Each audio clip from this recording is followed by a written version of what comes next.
অন্তর্বর্তী সরকারের স্থানীয় সরকার, পল্লী উন্নয়ন ও সমবায় এবং যুব ও ক্রীড়া উপদেষ্টা আসিফ মাহমুদের সাম্প্রতিক উত্তরবঙ্গ সফর নিয়ে ফেসবুকের আলোচনা-সমালোচনা হচ্ছে। কেউ কেউ সামাজিক যোগাযোগ মাধ্যমে লিখেছেন তিনি গত 6 দিনে 28 বার হেলিকপ্টার চড়েছেন। যেমন মেহেদী হাসান নামক একজন ফেসবুক ব্যবহারকারী কটাক্ষ করে এক পোস্টে লিখেছেন, 9 কিলো রাস্তা উনি চাইলে রকেটেও চড়ে যেতে পারতেন। ওই ফেসবুক পোস্টটি এখন অনেকেই তাদের নিজ নিজ প্রোফাইলে শেয়ার করছে। চলমান এই বিতর্ক প্রসঙ্গে উপদেষ্টা আসিফ মাহমুদের ভেরিফাইড পেজ থেকে পোস্ট দেওয়া হয়েছে।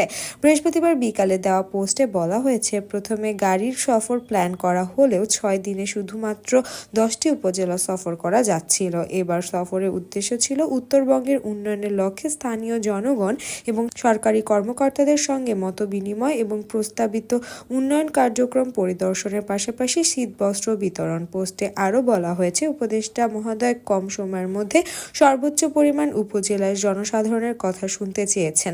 ফলে 6 দিনে 22টি উপজেলা ভ্রমণের সিদ্ধান্ত হয়, যা গাড়িতে কভার করা সম্ভব নয়। তাই মন্ত্রণালয় থেকে সর্বনিম্ন খরচের মধ্যে হেলিকপ্টার হায়ার করা হয়।